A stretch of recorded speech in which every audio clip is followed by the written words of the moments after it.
अगर यहां पर दिख रहा है, इंशाअल्लाह का फैसला यहां पर होगा तो हम इसी ये देख रहे हैं, उनके घर में बैठकर वो भी देख रहे हैं कि अपनी तो गई। बहुत बहुत शुक्रिया। वाखिर दावाना अल्हम्दुलिल्लाह रब्बिल आलमीन।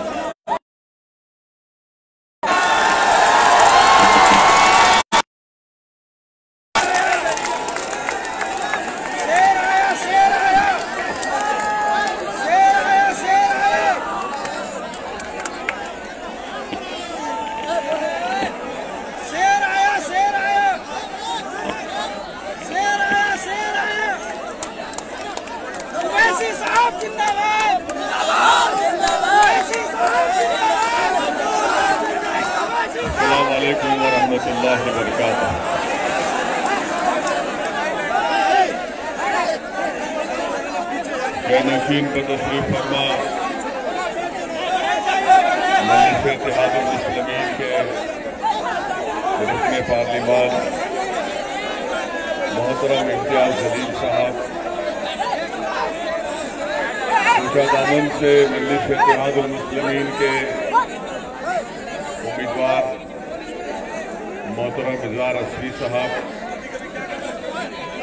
नशीन पर तशरीफ फरमा तमाम बुजुर्गान मिल्लत, जिम्मेदार हजरात, मेरे मजलिसी रुफ़ा, हाज़रीन इकराम, आप तमाम का बेहद शुक्रिया। आप तमाम की ताईद और दुआएं साथ रही तो बिहार का नया मुख्यमंत्री उपेंद्र कुशवाहा साहब को बनाया जाएगा। और आप ये बात भी जानते हैं कि मजलिस इत्तेहादुल मुस्लिमीन बिहार प्रदेश में 5 साल पहले हमने अपने सियासी सफर का आगाज किया तो इसी सीमांचल की सरजमीन से हमने अपने सियासी सफर का आगाज किया। और जब मजलिस इत्तेहादुल मुस्लिमीन ने सीमांचल की पसमानदगी, सीमांचल के इंसाफ का मुतालबा किया तो तमाम बिहार की दीगर सियासी जमातें, चाहे वो आरजेडी हो, जेडीयू हो, बीजेपी, कांग्रेस, ये सब ताज्जुब कर रहे थे, ये कौन है, ये कौन पार्टी है जो आज आकर सीमांचल के इंसाफ की बात कर रही है। हमारे मुखालिफिन ने हमारा मजाक भी उड़ाया और सबने कहा कि ये सिर्फ इलेक्शन का एक इलेक्शन खत्म होने के बाद ये सीमांचल को याद बनेगी। सीमांचल में जो अलीगढ़ मुस्लिम यूनिवर्सिटी है उसको सही यूनिवर्सिटी जब तक नहीं मिलेगा हम खामोश नहीं बैठेंगे। सीमा वाले के लिए मौसर स्कूल हम चैन की सांस लेंगे के लिए जब तक अस्पताल का इंतजाम नहीं बैठेंगे, जब तक के सीमांचल के पूर्णिया में एयरपोर्ट नहीं बनेगा हम उस वक्त। इसीलिए हमने हमेशा कहा कि सीमांचल जिंदाबाद, सीमांचल जिंदाबाद। यही हमारा नारा है कि सीमांचल जिंदाबाद। और सीमांचल से इंसाफ उसी वक्त होगा जब आप मजलिस इत्तेहादुल मुस्लिमीन के उम्मीदवारों को भारी अक्सरियत से अपनी दुआओं और वोट देकर कामयाब करेंगे। मेरे अजीज दोस्तों और बुजुर्गों, हम जब 5 साल पहले मजलिस इत्तेहादुल मुस्लिमीन का सियासी सफर का हमने आगाज किया, मैं आपको याद दिलाना चाहता हूं, आपके हाफिजे को ताजा करना चाहता हूं, उस वक्त गठबंधन के नाम पर आपसे वोट लिया गया। उस वक्त गठबंधन के नाम पर आपसे वोट लिया गया।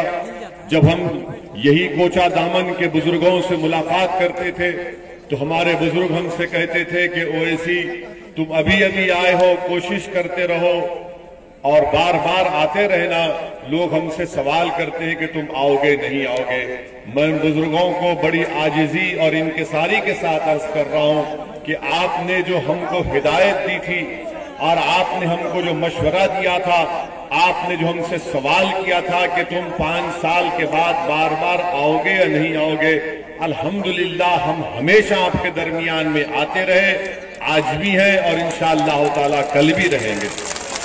दूसरा, हमसे कहा गया था कि 5 साल पहले जब विधानसभा के बिहार के असेंबली के चुनाव हो रहे थे तो बाज लोगों ने हमसे कहा कि ओवैसी यहां पर हवा गठबंधन की है।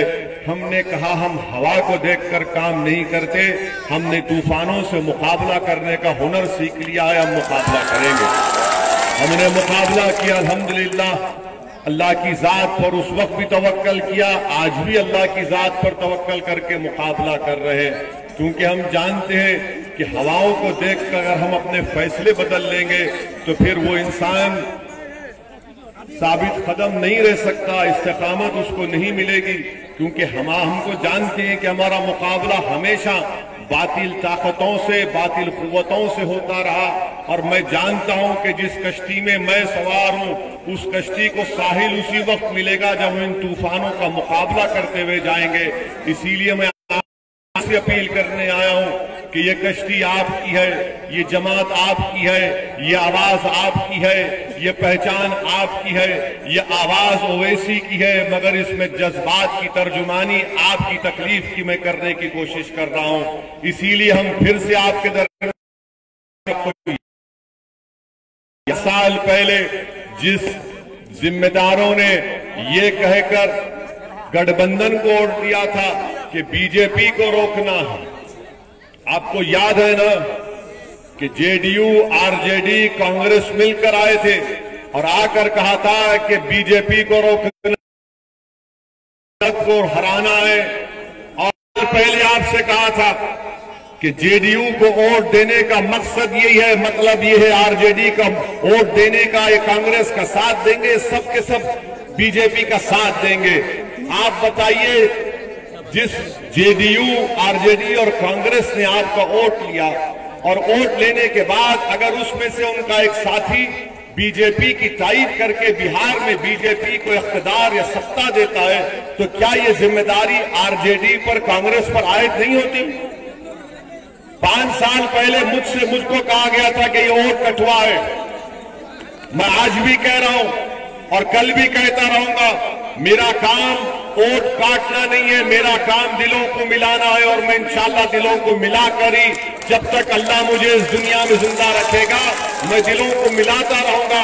जब तक जिंदगी मुझसे वफा करती रहेगी, मैं दिलों को मिलाता रहूंगा। मगर असल वोट के चोर आरजेडी और कांग्रेस वाले, ये वोट के चोर हैं जिन्होंने आपसे आपका वोट की चोरी की और उसके बाद आपको धोखा देकर आपके पीठ में खंजर मारकर जाकर नरेंद्र मोदी का साथ किया। क्या ये जिम्मेदारी आरजेडी, कांग्रेस की नहीं है? बताओ, इनके पास क्या जवाब है? इसका कोई जवाब नहीं है। हम सीमांचल की पसमानदगी की लड़ाई लड़ रहे हैं और हम आपसे कह रहे हैं कि इजहार अस्वी को इंशाअल्लाह ताला आप कामयाब करेंगे।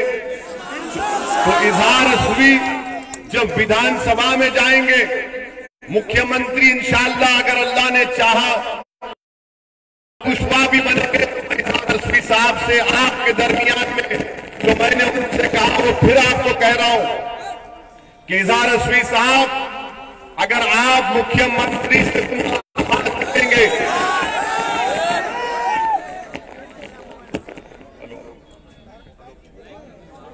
अगर आप मुख्य चीफ मिनिस्टर से मुलाकात करेंगे,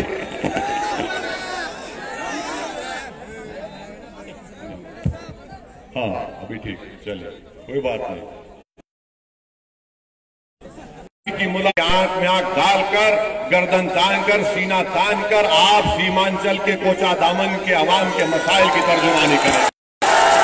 जो यहाँ का विधायक जिसको वोट दिया गया था गठबंधन झूठ बोलकर, हमारे पीठ में खंजर भोंककर, धोखा देकर वोट हासिल किया, ये इनको इनकी पार्टियों से, आरजेडी से, जेडीयू से, कांग्रेस से टिकट इसलिए दिया जाता है, इनको इसलिए टिकट दिया जाता है कि इनसे कहा जाता है कि तुम्हारा काम गर्दनों को नीचे झुकाओ, हमारी आंख में आंख नहीं मिलाना और हम तुमको जहां कहें वहां पर बैठ जाओ।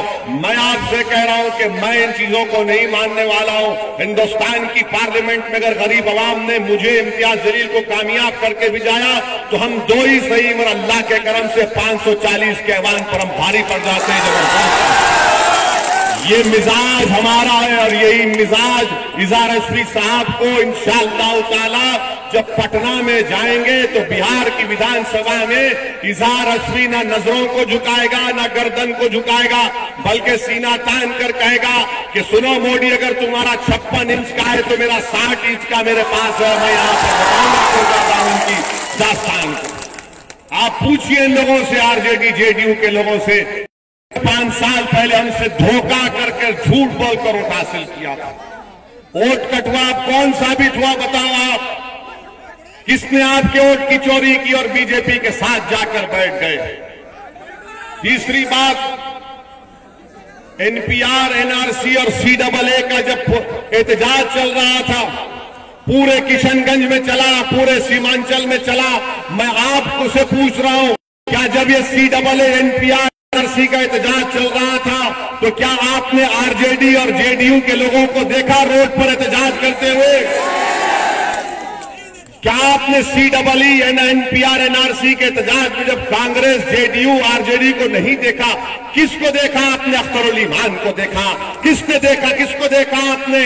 हमारे किशनगंज के एमएलए वहां पर, वो रोड पर थे, आप रोड पर थे, हमारी बहनें थी, हमारी माएं थी, क्यों एहतजाज कर रही थी सीएए, एनपीआर, एनआरसी के लिए? क्योंकि हमारे बका का मसला था। और सुनो सीमांचल की जनता, सुनो कोचा दामन के मेरे गयूर भाइयों और बहनों, मेरे बुजुर्गों, यही बीजेपी ने कहा कि हम सीएए, एनपीआर, एनआरसी को लागू करेंगे, इसलिए कि सीमांचल किशनगंज में घुसपैठी है। मैं आज के जलसे में मौजूद तमाम से एक सवाल करना चाह रहा हूं, बताओ आप घुसपैठी हैं? क्या आप घुसपैठी हैं? क्या आप इस भारत के बाइज्जत अव्वल दर्जे के शहरी नहीं है? तो फिर क्यों खामोश बैठी आरजेडी? क्यों खामोश बैठी जेडीयू, जब आरएसएस, बीजेपी से तमाम सीमांचल की जनता की बेइज्जती की जा रही थी? किसने उनको मुंह तोड़ जवाब दिया? मजलिस इत्तेहादुल मुस्लिमीन ने उनको मुंह तोड़ जवाब दिया। टीवी पर पार्लियामेंट में उन्होंने खड़े होकर कहा कि किसने कहा तुमसे कि सीमांचल में घुसपैठी है? अरे ये वो लोग गयूर लोग हैं जिन्होंने पाकिस्तान के पैगाम को ठुकराया, जिना के पैगाम को ठुकराया, तुम्हारी नाइंसाफी को बर्दाश्त कर रहे हैं, तुमने इन पर जुल्म किया। बिहार के हर इलाके में तरक्की हुई, मगर अगर कहीं पर तरक्की नहीं होगी तो सीमांचल में नहीं होती। अरे एम्स आता है, पटना को जाता है, दरभंगा जाता है, मगर सीमांचल की सरजमीन पर नहीं आता। एक एक चीज की अगर मैं दास्तान बयान करना शुरू करूं तो बहुत लंबा वक्त लग जाएगा, मगर ये लड़ाई आपकी लड़ाई लड़ रहे हैं, ये आपकी लड़ाई है, आपके बच्चों के मुस्तकबिल की लड़ाई है, इन बच्चों की तालीम की लड़ाई लड़ रहे हैं। मैं बिहार को अपनी मकबूलियत में इजाफा करने के लिए नहीं आया, अल्लाह जानता है मेरी बात को। मैं बिहार को इसलिए आया और सीमांचल की लड़ाई ये आपके मुस्तकबिल के लिए, ताकि आप लीडर बने, आपकी क़ियादत बने, जो इन तमाम जेडीयू, आरजेडी की गुलामी से आजाद, हमको आजादी मिले, ताकि सही मानों में यहां पर तरक्की हो, यहां पर काम हो, यहां पर स्कूल बने, यहां पर आप सीना तान कर कहे हमारी एक आवाज है जो रिजा रस्मी के रूप में विधानसभा में गूंजेगी। ये पैगाम आपको देने के लिए आया है। मेरे अजीज दोस्तों और बुजुर्गों, बहुत सी बातें होती हैं, बहुत से नारे लगाए जाते हैं। अब जब आरजेडी के लोग आएंगे तो एक ही बात कहेंगे, देखो बीजेपी को रोकना है। एक ही बात कहेंगे जब आरजेडी कांग्रेस वाले आएंगे, कहेंगे बीजेपी को रोकना है। अरे जब यहां पर मक्का की फसल का पैसे नहीं मिले तो वो बीजेपी है क्या?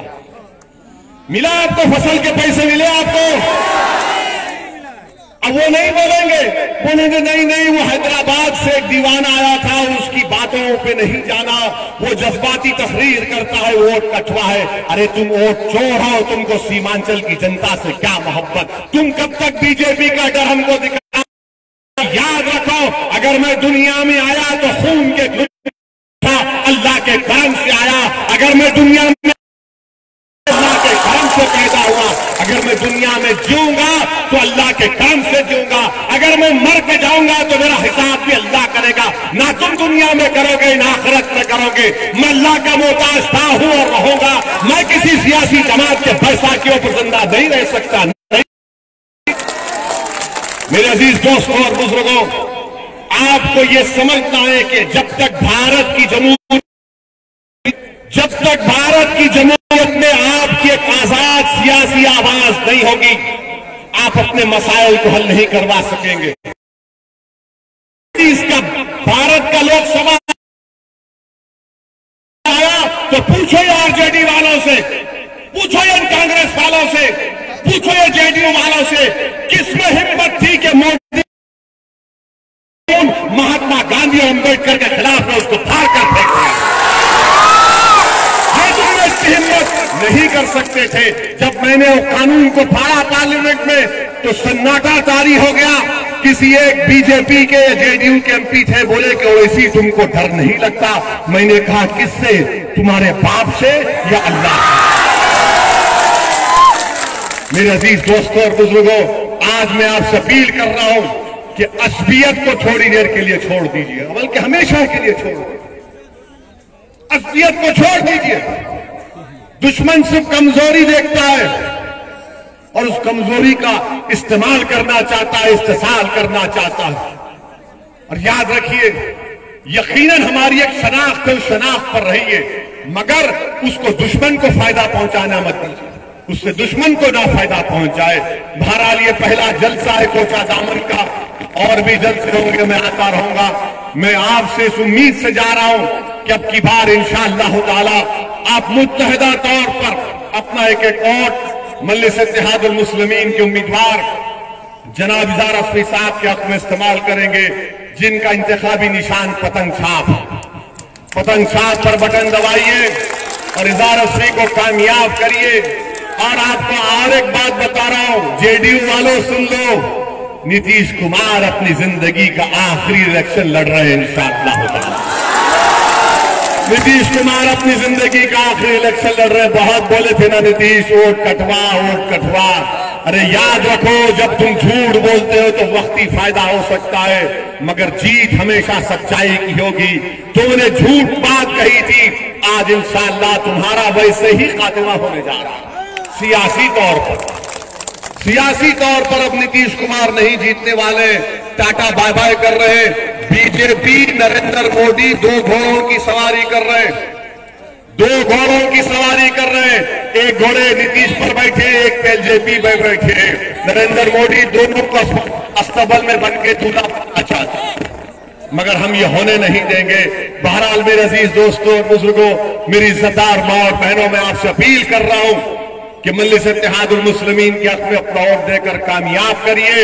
हमारी लड़ाई सीमांचल की है, बिना लिहाज पद और मिल्लत हम सीमांचल की तरक्की के लिए काम करेंगे, इंसाफ की लड़ाई लड़ेंगे, और इसमें आपके वोट, आपके ताउन की बेहद जरूरत है। अस्सलाम वालेकुम व रहमतुल्लाहि व बरकातहू।